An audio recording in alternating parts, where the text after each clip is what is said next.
con el duro desafío de arrinconar en el recuerdo a los inolvidables Giulietta y Giulia de carrocería abierta, nacía, hace algo más de medio siglo, otro Alfa Romeo no menos memorable. Durante casi 3 décadas, el Spider observaría plácidamente desde la privilegiada atalaya de coche de capricho el devenir de la industria automovilística. Las 5 velocidades, los frenos de disco a las 4 ruedas y el legendario motor de doble árbol serían una constante en las 4 generaciones de este biplaza. Y al igual que en una veterana estrella de cine, donde el Spider también quedó inmortalizado, la cirugía se aplicaría con mayor o menor acierto en un cuerpo dibujado por Pininfarina para la eternidad. Este inigualable compañero de ocio, bautizado con el sobrenombre de Dueto, sobrevivió a sus oponentes británicos para asomarse de puntillas a los años 90. Pero al hacerse su última foto de familia, custodiada ahora por Fiat, esta vieja diva italiana sería la única propuesta del fabricante que transmitiría su energía a las ruedas traseras.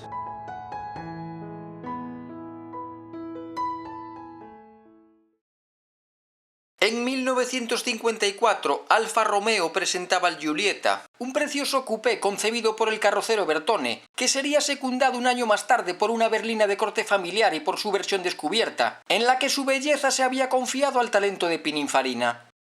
8 años más tarde, el Giulietta Spider alcanzaba su madurez convertido, sin apenas cambios, en el Giulia Spider, cuando su motor biárbol subía desde los 1300 a los 1600 centímetros cúbicos. En este recio árbol genealógico, los poco más de 1000 ejemplares del efímero Giulia GTC, salidos de los talleres de Turing durante los años 65 y 66, no lograrían hacer olvidar las sugerentes curvas trazadas por Pininfarina hacia una década.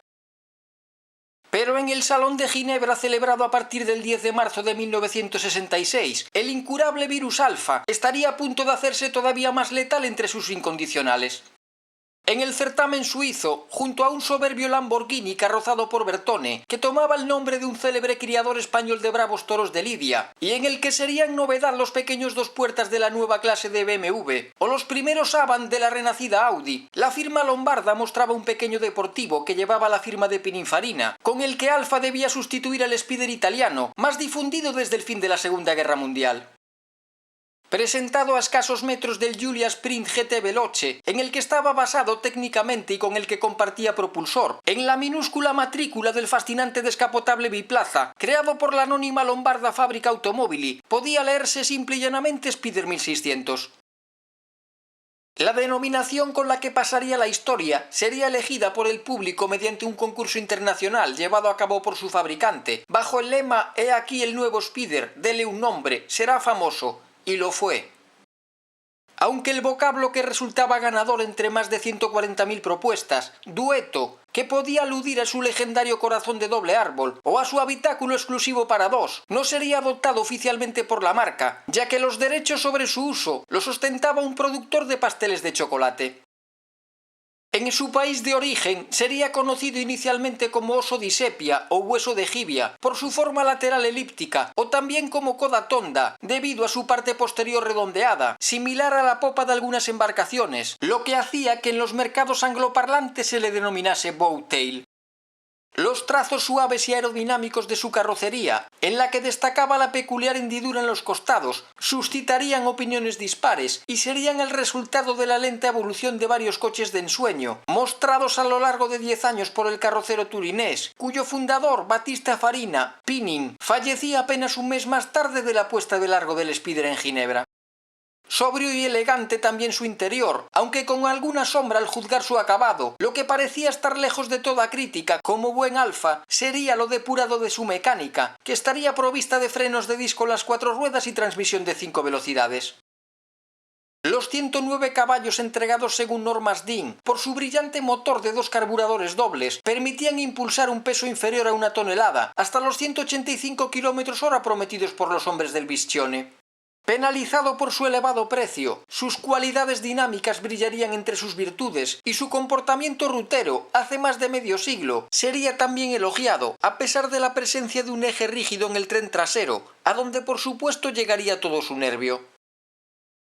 Para distanciarse todavía más de sus rivales, el trío británico formado por los veteranos MGB, Sunbeam Alpine y Triumph TR4A, a los que se sumaría meses después el Fiat 124 Spider diseñado también por Pininfarina. El descubierto de Alfa incrementaba su cilindrada y con ello su potencia. Así, en enero de 1968, los italianos presentaban ante los medios especializados en Nápoles un nuevo cubicaje de 1750 centímetros cúbicos para su incombustible motor biárbol de 4 cilindros. Días después, el flamante propulsor podría verse en el Salón de Bruselas, bajo los capós de una inédita berlina, que debería situarse por encima de los Giulia, del coupé diseñado por Bertone presente en la gama desde hacía un lustro, y de nuestro querido amigo, denominado a partir de entonces 1750 Spider Veloce. Sin cambios en su exterior, con su nuevo cubicaje, este convertible seguía siendo según sus creadores lo más bello bajo el sol, ahora que este ya no iluminaba los inmortales Giulietta.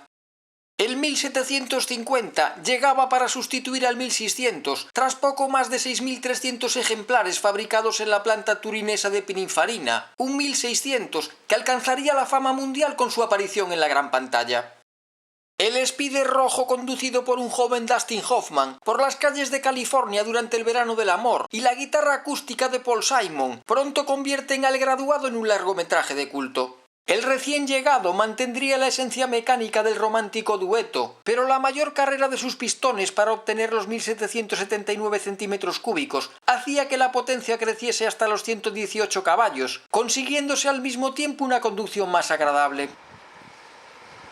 Pero Alfa Romeo, participada por el Estado italiano desde hacía más de 30 años, necesitaba aumentar su volumen de producción, que alcanzaría en 1968 por primera vez las 100.000 unidades fabricadas. Para contribuir a ello, en mayo de ese año, junto con el GTA de 1.300 centímetros cúbicos, aparecía el Spider con su misma cilindrada, que rebajaba su tarifa en un 30% respecto al 1750, pero también sus pretensiones velocísticas, al contar ahora su motor de carrera larga con 89 caballos. Con el cubicaje de los primeros Giulietta, el Spider 1300 Junior se diferenciaba de su hermano mayor por su volante de 2 radios, por las llantas de 15 pulgadas en lugar de 14, dotadas de distintos embellecedores, y por los faros delanteros desprovistos del característico carenado de plexiglas. El siguiente acontecimiento en el relato de la historia del Spider tendrá como protagonista su hermosa carrocería. En el Salón de Turín celebrado en noviembre de 1969, en el que Alfa presentaba los Junior Z con carrocería Zagato, la abombada zaga de los 1300 Junior y 1750 Veloce aparecía cortada bruscamente siguiendo las últimas tendencias en materia aerodinámica, por lo que a partir de ese momento el Spider sería conocido popularmente como coda tronca. Debido a esta modificación, la longitud se reducía en 13 centímetros, a pesar de que se aumentaba el volumen del maletero, situándose también el parabrisas en una posición más tendida. Las alteraciones serán más leves en su frontal, donde los paragolpes contarán con elementos de goma entre las bigoteras metálicas. El 1300 Junior conservará el tablero de mandos del primitivo dueto, mientras que como en la berlina y en el coupé, en el 1750, los dos grandes cuadrantes aparecen protegidos mediante sendas viseras en un salpicadero negro mate. En este último, los apoyacabezas estarían destinados a cumplir las severas normas de seguridad decretadas en Estados Unidos, mercado de gran importancia para este descubierto italiano, donde estaría provisto en su variante de mayor cubicaje, como ya sucediese con el 1750 Oso di Sepia, de la inyección de combustible mecánica Spica, un equipo idéntico según el fabricante, al empleado en competición en los 8 cilindros de los modelos 33. La llegada de mayor cilindrada al motor bialbero de la casa transalpina daría lugar a una nueva variante del Spider en la cima de su reducida oferta. De este modo, a comienzos del verano de 1971, junto con la berlina y el coupé, aparece el 2000 Spider Veloce, destinado a sustituir al 1750.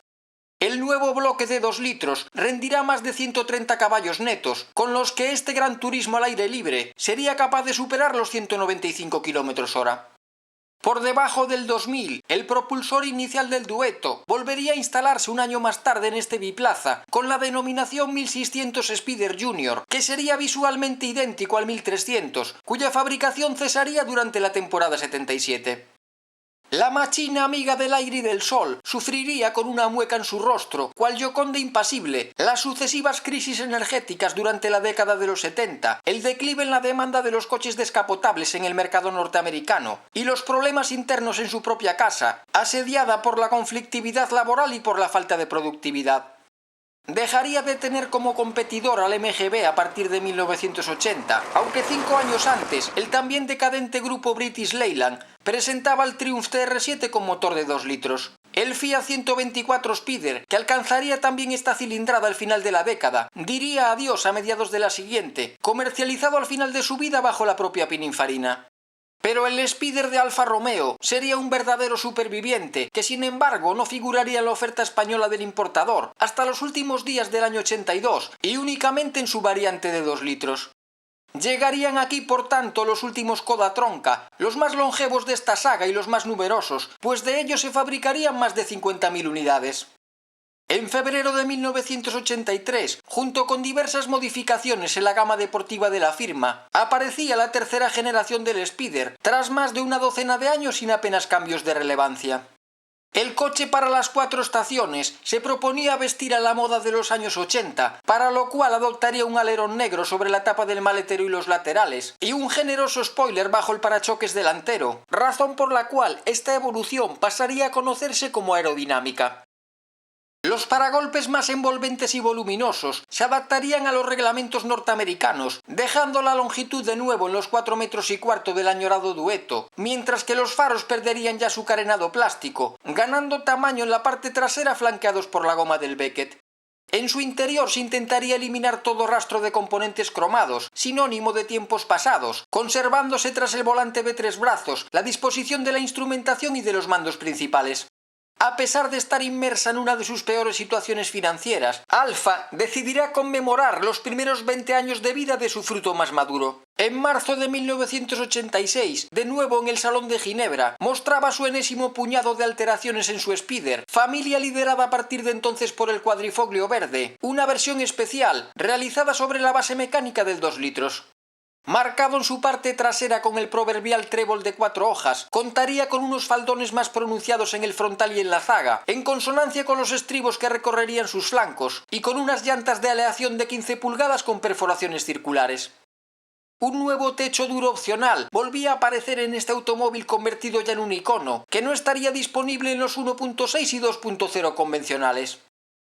Firmado como siempre por Pininfarina, en el remodelado cuadro de mandos, común a toda la gama, la instrumentación aparecería agrupada a la vista del conductor bajo una misma visera.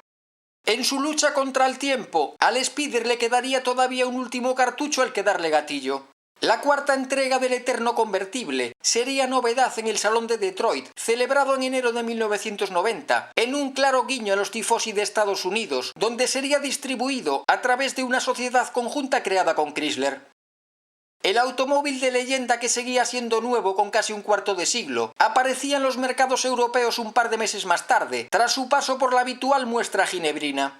Su desembarco en la recién estrenada década de los 90 traía consigo el retorno a la pureza de las líneas originales. Desaparecía el spoiler en su trasera, donde los pilotos contarían con unas formas más limpias, y los paragolpes pasarían a estar integrados en la propia carrocería, estando pintados íntegramente en su mismo color.